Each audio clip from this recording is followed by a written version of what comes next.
around that scientists in Boston in the United States have made a new SARS coronavirus 2, and instead of killing essentially 0% of the mice it infects, it kills 80% of the mice it infects. Could this rumour possibly be true? I'm afraid to tell you, and it distresses me to tell you, that it is completely true.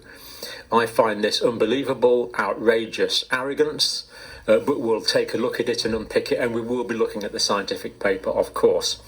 Now, this is the paper here. It's actually in the form of a preprint at the moment, but given that it's pre-printed, it probably will be peer-reviewed shortly. But of course, this does mean that the research took place. It's unlikely that they're lying about this research taking place. So this is actually happening. Now, this is the most incredible, in my view, gain-of-function research.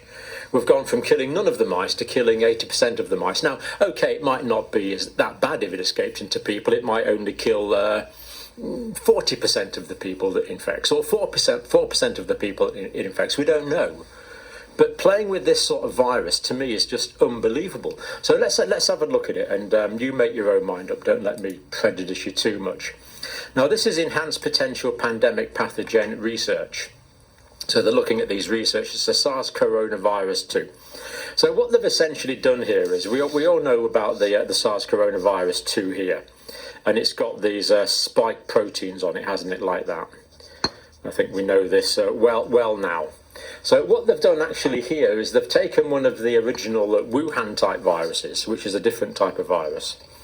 And essentially they've taken the spike proteins off the original Wuhan type virus, and they've put on some of the new Omicron type spike proteins. And they find out this combination has made it 80%, basically 80% more deadly to mice. So what this means is it's not just the spike protein that make the virus deadly, it's also the genetics and the proteins in the rest of the virus that make it deadly. It's that combination.